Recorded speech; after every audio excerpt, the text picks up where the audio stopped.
LC oscillations. ठीक है, तो ये एलसी ऑसिलेशन कुछ बुक्स वगैरह में ऑल्टरनेटिंग करंट चैप्टर के अंदर भी दे रखा होता है, लेकिन इसको पढ़ने के लिए समझने के लिए कुछ ऑल्टरनेटिंग करंट का कोई खासा रोल नहीं है, उसको हम लोग इधर भी पढ़ सकते हैं। ठीक है, एलसी ऑसिलेशन सुनिए, ऐसा है कि ये हमारे पास है एक कैपेसिटर, कैपेसिटर का कैपेसिटेंस है C, और कैपेसिटर अच्छा खासा चार्ज स्टोर करके बैठा है कि कैपेसिटर फुली चार्ज्ड है, इसके पास चार्ज जो है वो कैपिटल Q एक प्लेट पर, दूसरे प्लेट पर -Q। यदि कैपेसिटर कंप्लीटली चार्ज्ड है तो यहां पर अच्छी खासी इलेक्ट्रिक फील्ड होगी, इलेक्ट्रिक फील्ड होगी तो इलेक्ट्रोस्टैटिक एनर्जी होगा। एनर्जी का फॉर्मूला याद है ना, एनर्जी का फॉर्मूला होता है हाफ CV² या Q² / 2C, यानी तो Q into V/2, where V is the potential difference across the capacitor. ठीक है, इस चार्ज कैपेसिटर को एक इंडक्टर के क्रॉस कनेक्ट करने जा रहे हैं। किसके क्रॉस? एक इंडक्टर। ये इंडक्टर आइडियल इंडक्टर है, इंडक्टर के पास कोई रेजिस्टेंस नहीं है, इंडक्टर का इंडक्टेंस L लिख दिया है। ठीक है, तो ऐसा सिचुएशन आपने एक बार पहले भी देखा है कैपेसिटर चैप्टर में, वहां पे ऐसे ही एक चार्ज कैपेसिटर था और उसको तब हम लोगों ने रजिस्टर के क्रॉस कनेक्ट किया था। तो रजिस्टर के क्रॉस कनेक्ट करने की वजह से क्या हुआ था, रजिस्टर से जब करंट फ्लो हुआ तो हीट जनरेट हुआ, और हीट के जनरेशन की वजह से जो कैपेसिटर की प्लेट, कैपेसिटर के प्लेट का जो चार्ज था वो चार्ज धीरे धीरे धीरे धीरे कम होता चला गया। वहां पे charge Q is equal to capital Q e⁻⁻t/T/RC था, याद है ना, डिस्चार्जिंग ऑफ कैपेसिटर। लेकिन ये अभी क्या है, ये एक आइडियल इंडक्टर है, इंडक्टर के पास कोई रेजिस्टेंस नहीं है। ठीक है, पूरी सर्किट में कोई आइडियल सिचुएशन हम लोग बात करने जा रहे हैं, पूरी सर्किट में कोई रेजिस्टेंस नहीं है। ठीक है, तो क्या होगा नहीं होगा वो तो वैसे मैथमेटिकली वो तो निकाल ही लेंगे, पर इसका आप थोड़ा बहुत लॉजिकली भी आप सोच समझ सकते हैं कि ये जो एनर्जी इलेक्ट्रिक फील्ड में है, जब आप इस की को क्लोज करेंगे तो सर्किट में करंट फ्लो होगा, करंट फ्लो होगा तो इंडक्टर के थ्रू जब करंट फ्लो होगा तो इंडक्टर के पास एनर्जी आ जाएगी, और इंडक्टर के पास जो एनर्जी होती है वो मैग्नेटिक फील्ड में होता है ना। तो एक ऐसा सिचुएशन आएगा जब ये कैपेसिटर के पास की जो एनर्जी है, जो इलेक्ट्रिक फील्ड की एनर्जी है, वो इलेक्ट्रिक फील्ड वाली एनर्जी घटेगी और मैग्नेटिक फील्ड वाली एनर्जी बढ़ेगी। फिर कभी ना कभी ऐसा होगा कि कैपेसिटर कंप्लीटली डिस्चार्ज हो जाएगा, सारी की सारी एनर्जी उठ करके मैग्नेटिक फील्ड में चली जाएगी। फिर से इसका उल्टा होगा कि अब ये इंडक्टर मैग्नेटिक एनर्जी स्टोर करके बैठा थोड़ी रहेगा, फिर ये करंट ऐसा फ्लो कराएगा तो कैपेसिटर के प्लेट पर फिर से चार्ज बढ़ेगा, कैपेसिटर के प्लेट पर चार्ज बढ़ेगा तो कैपेसिटर की इलेक्ट्रिकल एनर्जी बढ़ेगी और यहां से मैग्नेटिक एनर्जी घटेगी। ठीक है, तो ये एनर्जी बढ़ेगी घटेगी, मेरे कहने का मतलब है कि कभी इलेक्ट्रिकल एनर्जी कैपेसिटर के प्लेट से घटेगी तो उतनी ही मैग्नेटिक एनर्जी इंडक्टर में बढ़ जाएगा। एक टाइम ऐसा आएगा जब सारी एनर्जी मैग्नेटिक, फिर एक टाइम ऐसा आएगा जब सारी एनर्जी इलेक्ट्रिक। ठीक है, तो इसीलिए इसे हम लोग कहते हैं LC ऑसिलेशंस। समझ गए क्या कहना चाह रहा हूं? चलिए तो देखते हैं हम लोग मैथमेटिकली कि किसी time t is equal to T पर, किसी time t is equal to T पर ये जो हमारा प्लेट है कैपेसिटर C, इस पर मान लेते हैं चार्ज है Q और -Q, और ये इंडक्टर इस समय सर्किट में फ्लो होने वाला करंट I, तो कैपेसिटर के प्लेट के बीच में कुछ इलेक्ट्रोस्टैटिक एनर्जी है और करंट के फ्लो होने की वजह से कुछ मैग्नेटिक एनर्जी भी इंडक्टर के पास है। ठीक है, चलिए सबसे पहला काम हम लोग क्या करेंगे, तो हमें ये चार्ज Q और करंट I का एक्सप्रेशन ढूंढना है किसी टाइम t पर, किसी टाइम t पर। तो किसी टाइम t पर एक्सप्रेशन ढूंढने के लिए क्या करना होगा, तो लगाना होगा KVL। लगाइए KVL। कैपेसिटर में लोअर साइड से हायर साइड, लोअर साइड से हायर साइड, तो वोल्टेज इज Q/C। ठीक है, इंडक्टर में in the direction of current, in the direction of current, तो voltage is -L di/dt। This is equal to कितना, 0। ठीक है, ओके, कितने अननोन हो गए, 2, चार्ज भी नहीं पता, करंट भी नहीं पता, तो एक और इक्वेशन लिखना पड़ेगा। तो चलिए दूसरा इक्वेशन हम लोग लिखते हैं, current I is equal to, I is equal to क्या होगा बताइए, तो I is equal to dQ/dt। D Q by D T नहीं, minus D Q by D T. क्यों? क्योंकि इस करंट के फ्लो होने की वजह से कैपेसिटर के प्लेट पर चार्ज कम हो रहा है, बढ़ नहीं रहा है, कम हो रहा है। तो I is equal to minus D Q by D T. ये था हमारा पहला इक्वेशन, ये था हमारा दूसरा इक्वेशन। इन दोनों इक्वेशन से हम लोग क्या बोल सकते हैं बताइए? तो देयरफॉर ये जो क्यू बाई सी है minus L D by D T of minus times of D Q by D T, this is equal to कितना? 0। तो ये L d2q by D T square plus q by C, this is equal to 0। तो d2q by D T square plus q by L C is equal to 0। क्या ऐसा equation पहले कभी देखा है?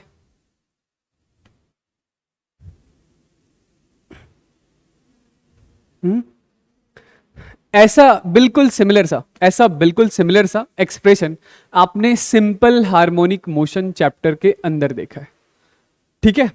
बस Q की बजाय वहां पर लिखा हुआ था X, वो था d2x by D T square plus omega square X, this is equal to 0, ठीक है? बिल्कुल ऐसा सही सिंपल हार्मोनिक मोशन चैप्टर। तो यहां से जो X का एक्सप्रेशन आता था वो X होता था A sine of omega T plus phi, या A sine of omega T plus phi naught लिख देता हूं ये, ठीक है? तो मैं सीधा उसी को कंपेयर करके रिजल्ट लिख देता हूं, 2 बार इंटीग्रेट क्यों ही करूं? तो यहां से इस चीज का सॉल्यूशन क्या होगा? तो सॉल्यूशन होगा Q, मतलब X की जगह क्या लिखा हुआ है? Q। भाई X की जगह क्या लिखा हुआ है? X को रिप्लेस कर दीजिए किससे? Q से। ओमेगा को रिप्लेस कर दीजिए किससे? या ओमेगा स्क्वायर को रिप्लेस कर दीजिए 1 upon under root L C से। तो सॉरी, ओमेगा स्क्वायर को रिप्लेस कर दीजिए 1 बाई एल सी से। तो ओमेगा की जो वैल्यू है that is 1 upon under root L C, ठीक है? A क्या हो जाएगा? तो A हो जाएगा आपका कैपिटल Q। ये X वहां displacement eight any time T होता था और A होता था मैक्सिमम डिस्प्लेसमेंट, जिसे एम्पलीट्यूड बोलते हैं। तो मैं कह रहा हूं कि X को रिप्लेस करना है चार्ज से, तो मैक्सिमम चार्ज इस शुरुआत का charge which is capital Q। तो यहां से हमारे पास एक्सप्रेशन आ रहा है कि कैपेसिटर के प्लेट पर charge at any time T, Q is equal to capital Q into sine of omega, omega is 1 upon under root L C T plus phi naught, ठीक है? तो अभी एक पंगा है, वो ये है कि हमें फाई नॉट नहीं पता है। तो चलिए फाई नॉट ढूंढते हैं। फाई नॉट की वैल्यू को ढूंढने के लिए हमें यह पता है कि t इज इक्वल टू 0 पर जो चार्ज की वैल्यू है वो कैपिटल Q के बराबर है। बिल्कुल शुरुआत में t इज इक्वल टू 0 पर कैपेसिटर पर कितना चार्ज है? तो कैपिटल Q के बराबर है ना? ठीक है, तो t इज इक्वल टू 0 पर कैपिटल Q पुट कर दीजिए यहां। तो capital Q is equal to Q sine of, ये ओमेगा टी तो 0 हो गया, 0 प्लस फाई नॉट, ठीक है? तो Q से Q कैंसिल आउट हो गया। साइन ऑफ फाई नॉट कितना आ गया? 1, तो फाई नॉट आ गया 90 डिग्री, यानी पाई बाई टू। तो देयरफॉर ये चार्ज का एक्सप्रेशन क्या हो गया? Charge Q is equal to capital Q into sine of 1 by under root L C plus pi by two. Sine 90 plus theta is cos theta. तो जो finally जो charge का एक्सप्रेशन आ रहा है मैं वो यहां लिख रहा हूं कि charge Q is capital Q into cos of 1 upon under root L C into T. ये लीजिए, ये चार्ज के एक्सप्रेशन को याद रखिएगा कि this is charge on the plate of the capacitor eight any time t, ठीक है? This is charge on the plate of the capacitor eight any time t। अब यदि चार्ज आपको पता चल गया तो चलिए करंट के बारे में सोच लेते हैं। Current I is equal to minus times of D Q by D T है। करंट I क्या है? I है minus times of D Q by D T.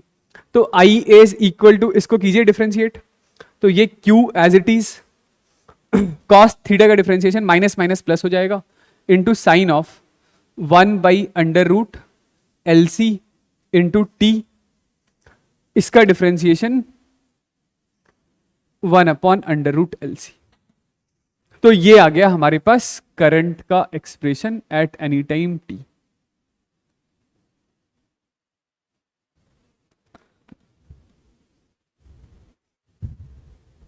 लीजिए, ये चार्ज भी आ गया और ये करंट भी आ गया। चलिए कुछ बातें नोट कर लेते हैं, देखिएगा।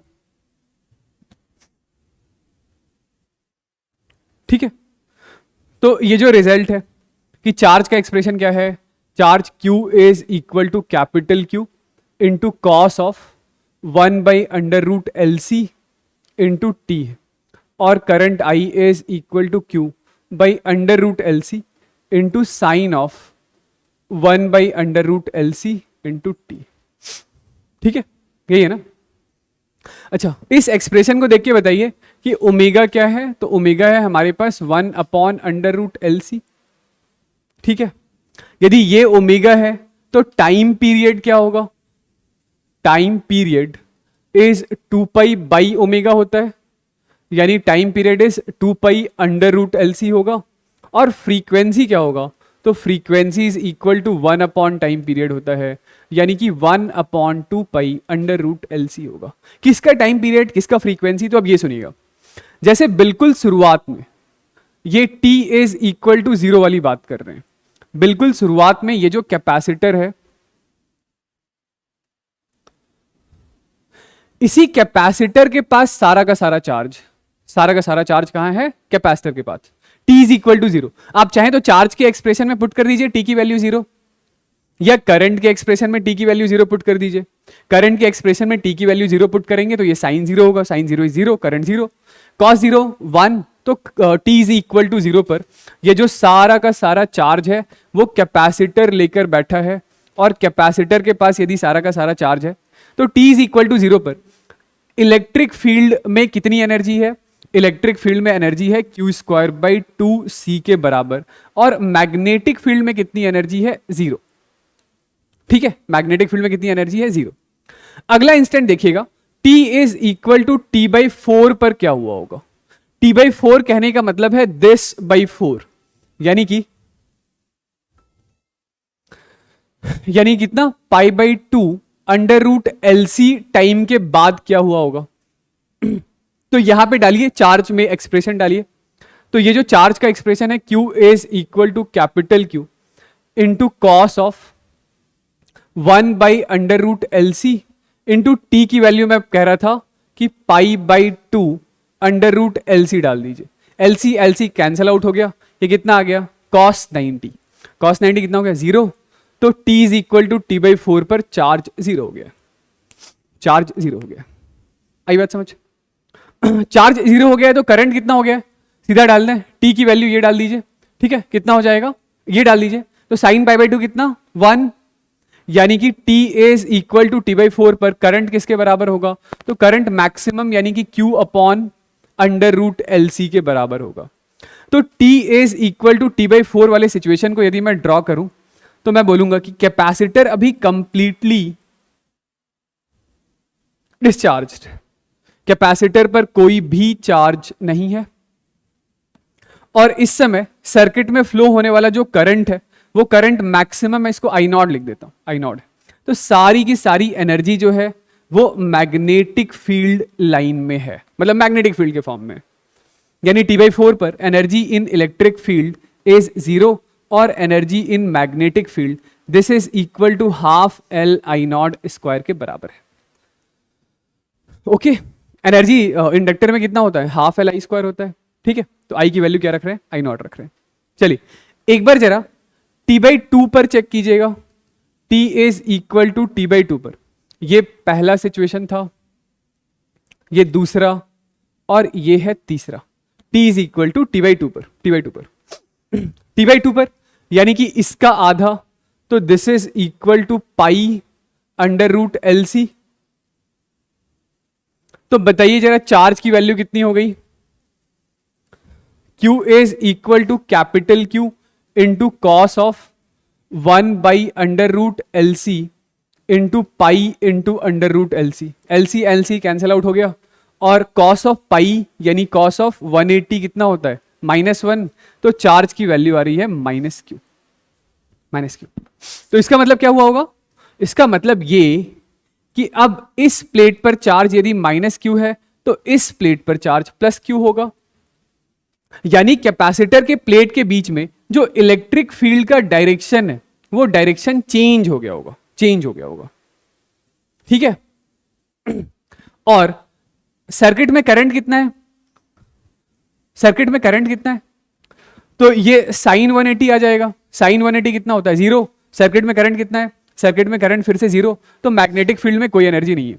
ऐसा कैसे हुआ, तो ऐसे लॉजिकली भी सोच सकते हैं, भाई ये करंट I0 है तो I0 फिर 0 होगा, यहां से यहां तक में I0 क्या हुआ है, घटा है, I0 घटा है तो इंडक्टर के थ्रू मैग्नेटिक फील्ड लाइन का नंबर कम हुआ है, तो इंडक्टर अपने में आने वाले इस चेंज का अपोज करेगा, तो इंडक्टर फिर इसी सेंस में करंट के फ्लो को मेंटेन रखेगा इधर, as a result of which current ऐसा चला, तो अब कैपेसिटर के इस प्लेट पर चार्ज आ गया +q और इस प्लेट पर चार्ज कितना आ गया -q, ठीक है। तो दोबारा से जो सारी की सारी एनर्जी है वो फिर से इलेक्ट्रिक फील्ड में आ गई, और इलेक्ट्रिक फील्ड में फिर से एनर्जी कितना हो गया q²/2c, और मैग्नेटिक फील्ड में एनर्जी कितना हो गया 0, समझ गए, ठीक है। एक और सिचुएशन देख लीजिए, इसके बाद T/2 के बाद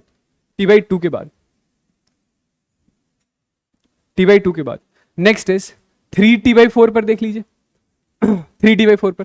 तो आई होप अब तक आपको ये कहानी समझ में आ गई होगी कि T/4 पर क्या हो रहा होगा, तो T/4 पर कैपेसिटर फिर से कंप्लीटली अनचार्ज हो जाएगा, T/4 टाइम पर जो चार्ज है वो फिर से 0 होगा, और करंट I जो है दैट इज -I0 हो जाएगा, यानी सर्किट में अब करंट ऐसा फ्लो हो रहा होगा, ऐसा फ्लो हो रहा होगा। तो इंडक्टर में जो मैग्नेटिक फील्ड लाइन की डायरेक्शन है, इंडक्टर में जो मैग्नेटिक फील्ड लाइन की डायरेक्शन है वो इस T/4 टाइम के एग्जैक्टली अपोजिट होगा, मतलब T/4 पर यदि करंट ऐसा चला है, ये मैग्नेटिक फील्ड लाइन ऐसी है, तो 3T/4 पर करंट ऐसा चला है, मैग्नेटिक फील्ड लाइन की डायरेक्शन ऐसी है, ओके, मैग्नेटिक फील्ड लाइन की डायरेक्शन ऐसी, ठीक है।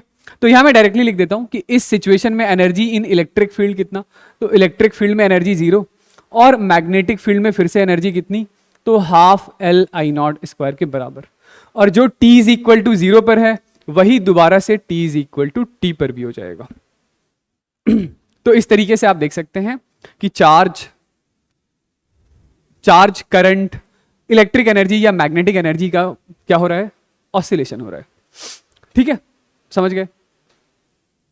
चलिए मैं एक बार के लिए कंपैरिजन करके कुछ रिजल्ट लिख देता हूं, लिख दूं,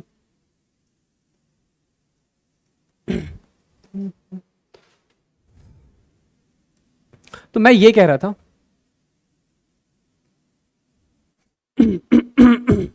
पहले एक छोटी सी बात और देख लीजिए, एक छोटी सी बात और है कि ये कैपेसिटर, ये इंडक्टर, इस प्लेट पर चार्ज Q, इस प्लेट पर चार्ज -q, ये t = 0 वाला सिचुएशन है, ठीक है। और किसी टाइम t = t पर क्या हुआ था, तो किसी टाइम t = t पर यहां पर चार्ज है q, सर्किट में करंट मान लेते हैं ऐसा है, तो इंडक्टर में भी कुछ ना कुछ मैग्नेटिक फील्ड के फॉर्म में एनर्जी है, ठीक है। तो आप बोलेंगे कि जो सिस्टम की एनर्जी t = 0 पर है, जो सिस्टम की एनर्जी t = 0 पर है, तो वही एनर्जी किसी टाइम t = t पर भी होना चाहिए, एनर्जी तो कांस्टेंट ही है पूरे सिस्टम का, है ना। तो एनर्जी q²/2c बराबर होगा q²/2c प्लस 1/2LI² के बराबर, ठीक है। किसी टाइम t = 0 पर जो सारी की सारी एनर्जी है वो कैपेसिटर के पास है, और किसी टाइम t = t पर थोड़ी एनर्जी कैपेसिटर के पास, थोड़ी एनर्जी मैग्नेटिक फील्ड में, तो कैपेसिटर की जो एनर्जी है वो small Q square by 2c है, इंडक्टर की जो एनर्जी है वो हाफ एल आई स्क्वायर के बराबर है। ठीक है, तो यहां से आप क्या लिख लेंगे बताइए, ये 2 से 2 कैंसिल आउट हो गया, तो capital Q square by C minus small Q square by C is equal to L I square. ठीक है, यहां से करंट का एक्सप्रेशन क्या आ जाएगा, तो 1 by under root L C root over capital Q square minus small Q square, ये current, ये करंट। ठीक है, समझ गए? ठीक है, चलिए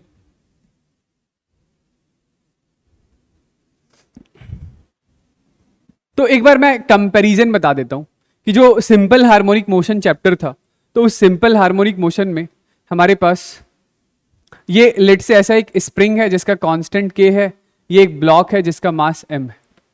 ठीक है, ये लेट से इसका मीन या इक्विलिब्रियम पोजीशन है, यहां से आप ब्लॉक को डिस्प्लेस करते थे कुछ x अमाउंट से, तो यहां पर जो आप डिस्प्लेसमेंट का एक्सप्रेशन लिख रहे थे वो x is equal to a sine of, या इस सिचुएशन में ऐसा कंपेयर कर लेते हैं, ऐसा कंपेयर कर लेते हैं कि ये जो कैपेसिटर, सॉरी ये जो ब्लॉक है, इस ब्लॉक को आपने एक्सट्रीम पोजीशन से रिलीज किया है,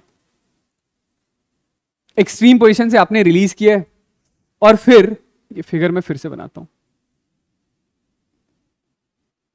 ये एक्सट्रीम पोजीशन था, यहां से आपने रिलीज किया, तो ये ब्लॉक कुछ x डिस्टेंस ट्रैवल कर चुका है, दिस इज एक्सट्रीम। तो याद कीजिए, जब ब्लॉक को यदि आप एक्सट्रीम पोजीशन से t इज इक्वल टू 0 पर रिलीज करते हैं तो उसके पास इनिशियल फेज 90 डिग्री का होता है, और इनिशियल फेज 90 डिग्री का होने की वजह से जो डिस्प्लेसमेंट एक्सप्रेशन होता है वो x is equal to a cos of omega t हुआ करता है।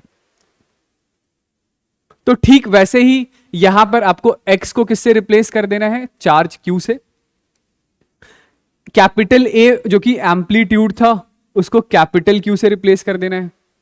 यहां पर हमारे पास ओमेगा होता है under root of k by m। ठीक है, तो यहां पर हम लोगों ने ओमेगा कितना लिख लिया है, यहां पर ओमेगा हम लोगों ने लिख लिया है 1 upon under root of LC। ठीक है, बाकी सारी चीजों का एक्सप्रेशन तो आप समझ ही चुके हैं। ठीक है, तो ये बिल्कुल मोर और लेस वही चीज है। ठीक है, कि जैसे यहां पर ब्लॉक के पास एक बार एनर्जी जो है वो काइनेटिक एनर्जी के फॉर्म में होती है, एक बार एनर्जी स्प्रिंग में इलास्टिक पोटेंशियल एनर्जी के फॉर्म में होता है, तो ठीक उसी तरीके से यहां पर एलसी ऑसिलेशन में एक बार एनर्जी इलेक्ट्रिक फील्ड में है और एक बार एनर्जी मैग्नेटिक फील्ड में है। ठीक है, तो फिर आप ये बोलेंगे कि ये करंट को किससे रिप्लेस करें, तो जो इसकी वेलोसिटी है, वेलोसिटी, उस वेलोसिटी को आपको करंट से रिप्लेस करना है। जैसे x को चार्ज से रिप्लेस किया है पोजीशन को, तो ये इधर ही लिखता हूं कि जो वेलोसिटी है वो वेलोसिटी को करंट से रिप्लेस करना है, क्योंकि इसको डिफरेंशिएट करते हैं तो हमारे पास वेलोसिटी आता है, वेलोसिटी होता है a omega into sine of omega t। ठीक है, आई बात समझ? ठीक है,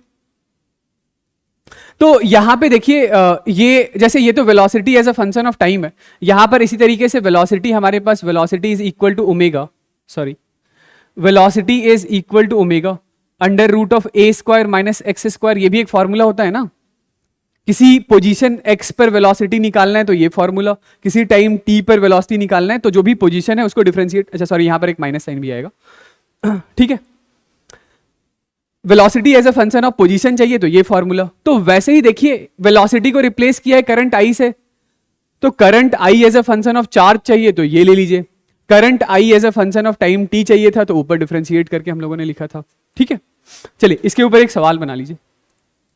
तो मैंने क्या बोला कि उस समय सर्किट में करंट बताना है जब capacitor 3/4 of maximum energy store कर रहा है।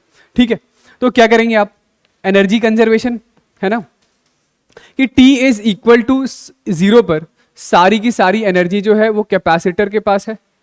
ठीक है, मैग्नेटिक फील्ड में T इज इक्वल टू 0 पर कोई भी एनर्जी नहीं है, किसी टाइम T पर जो एनर्जी होगा वो इलेक्ट्रिक फील्ड में भी होगा और मैग्नेटिक फील्ड में भी होगा।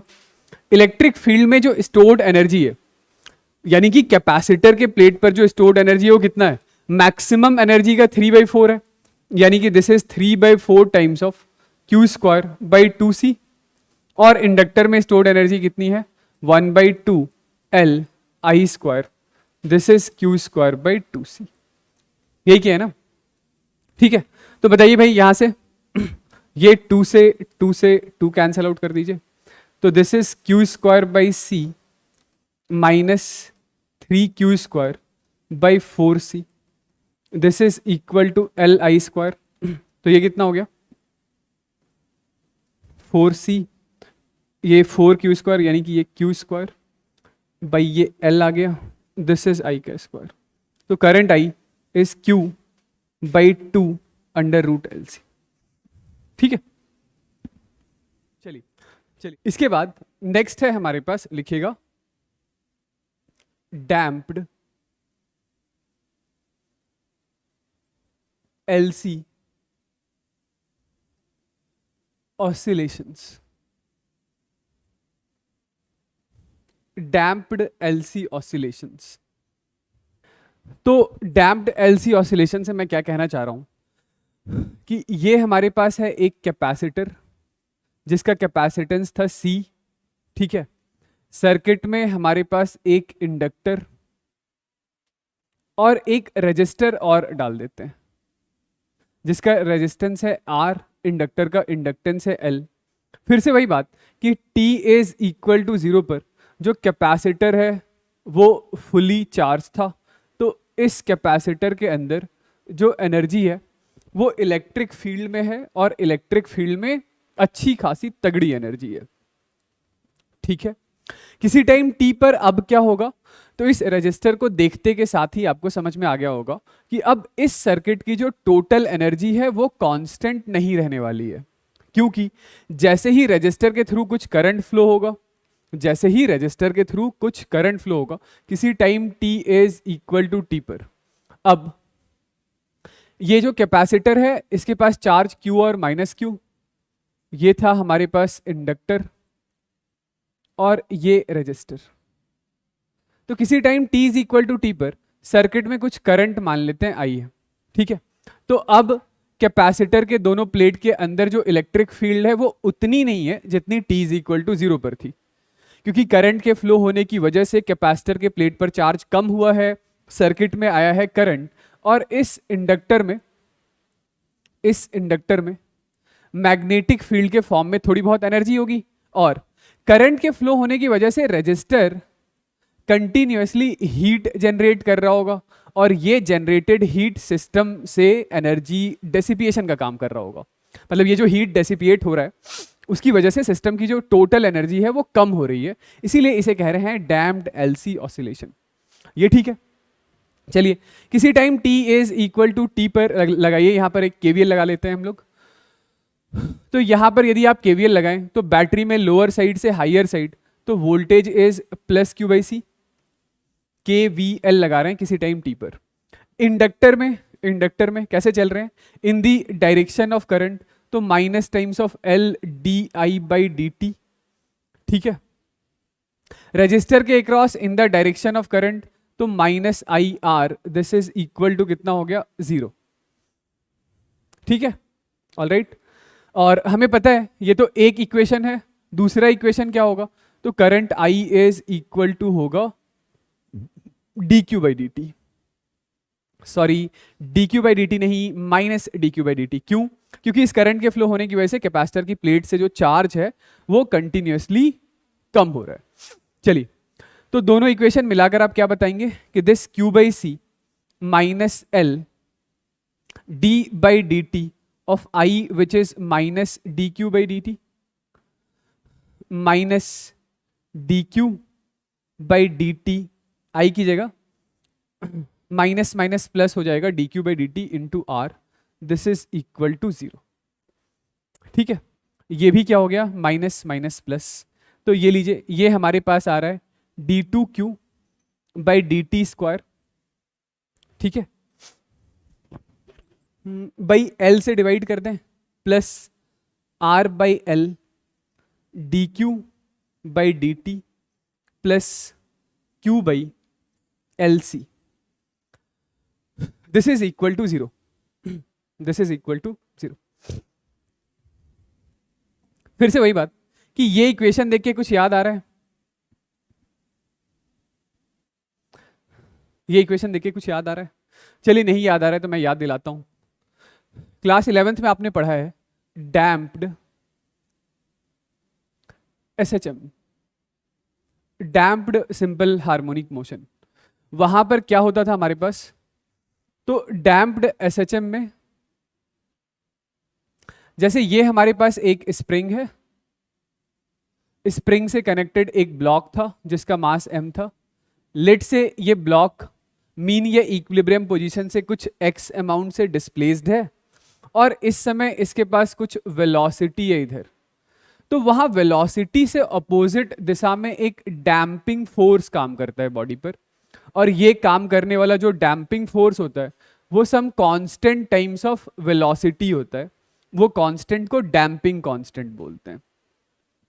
तो बिल्कुल ऐसा सही, बिल्कुल ऐसा सही वहां पर भी हमारे पास इक्वेशन आता है। ठीक है, वहां पर क्या इक्वेशन आता है? तो वहां पर हमारे पास इक्वेशन आता है d2x by D T square. ठीक है, या चलिए ये इक्वेशन भी मैं लिख के ही दिखा देता हूं, 1 मिनट लगेगा। कि ब्लॉक मीन पोजीशन से x अमाउंट से डिस्प्लेस्ड है। ठीक है, तो इस पर कौन से फोर्सेस काम कर रहे हैं? तो एक तो इस पर स्प्रिंग फोर्स काम कर रहा होगा, दैट इज रीस्टोरिंग फोर्स। ठीक है, रीस्टोरिंग फोर्स हो गया kx। ठीक, दूसरा ये damping force that is equal to minus B into V, यही एफ नेट है। This F net is equal to mass into acceleration, ये लिख लेंगे। ठीक है, इतनी बात समझ आ रही है क्या? तो ये आप इस चीज को क्या लिख सकते हैं? This is equal to mass, acceleration is d2x by D T square, ये माइनस दूसरी साइड आया, प्लस b वेलोसिटी को लिख लेंगे dx बाई डी टी। ठीक है, और चलिए ये स्प्रिंग फोर्स भी माइनस kx होता है, सॉरी, ये दूसरी साइड आएगा तो plus times of kx, this is equal to 0। तो बिल्कुल ऐसा ही इक्वेशन नजर आ रहा है। This is d2x by D T square plus b by M into D X by D T plus K by M into X, this is equal to 0। ठीक है, तो ये जो इक्वेशन मैंने लिखा है, चाहे ये वाला या ये वाला, ये सेकेंड ऑर्डर डिफरेंशियल इक्वेशन है। ठीक है, ये सेकेंड ऑर्डर डिफरेंशियल इक्वेशन है। तो ये हम लोग एसएचएम में भी सॉल्व नहीं करते हैं इसको। जब क्लास 11th एसएचएम पढ़ रहे होते हैं उस समय भी सॉल्व नहीं करते हैं, उस समय भी सीधा इसका सॉल्यूशन ही लिखकर याद कर लेते हैं। ठीक है, तो इसका जो सॉल्यूशन होता है, मैं एक बार के लिए इसका सॉल्यूशन आपको याद दिलाता हूं। इसका जो सॉल्यूशन होता है वो x is equal to A naught E raise to the power minus B T by two M into cos of omega dash T plus five होता है। ये इस सेकेंड ऑर्डर डिफरेंशियल इक्वेशन का सॉल्यूशन है। ठीक है, तो ये बिल्कुल सेम ही चीज है, सेम ही चीज है। तो यहां पे भी डायरेक्टली हम लोग सॉल्यूशन लिख लें इसका। यहां पे भी डायरेक्टली यदि सॉल्यूशन लिखेंगे तो किसको किससे रिप्लेस किया है, थोड़ा एक बार के लिए बात कर लेते हैं। जो यहां पर हमारा x था, तो x को रिप्लेस किया है चार्ज q से। ठीक है, x को रिप्लेस किया है चार्ज q से, b को रिप्लेस किया है r से, m को रिप्लेस किया है l से। ठीक है, ऑलराइट ऑलराइट। और ये हमारा ओमेगा होता था, याद है ना, ये तो लास्ट क्लास में भी किया था कि ये omega under root of k by M होता है। मतलब कि ओमेगा जो कि वहां पे under root of k by M था, उसको यहां पर रिप्लेस करके हम लोगों ने 1 upon under root L C लिख दिया है। ठीक, चलिए तो लिखिए सॉल्यूशन जो होगा इसका जो सॉल्यूशन होगा that is charge q is equal to A naught, यानी कि maximum charge that is equal to capital Q जो स्टार्टिंग में t इज इक्वल टू 0 पर था, into E raise to the power minus B T by two M. तो b की जगह लिखेंगे R T by two M. ठीक है, सॉरी m नहीं l, into cos of omega dash t plus 5। ये लीजिए, ये है आपके पास चार्ज किसी टाइम t पर, ये क्या है, किसी टाइम t पर चार्ज। अभी ये ओमेगा डैश और एक्सप्लेन करना रहता है। यहां पे ये जो ओमेगा डैश था, इस ओमेगा डैश को कहते हैं डैम्प्ड एंगुलर फ्रीक्वेंसी। ये क्या होता है, डैम्प्ड एंगुलर फ्रीक्वेंसी होता है, जो कि under root of k by M minus B by 2m का होल स्क्वायर होता है। ये डैम्प्ड एंगुलर फ्रीक्वेंसी का फॉर्मूला होता है, ठीक है। तो ठीक उसी तरीके से यहां पर हमारे पास डैम्प्ड एंगुलर फ्रीक्वेंसी कितना होगा, तो damped angular frequency k by M की बजाय क्या रिप्लेस कर देंगे, k बाई एम की जगह है 1 upon L C minus times of b by 2m, यानी कि r बाई 2l का होल स्क्वायर, ठीक है।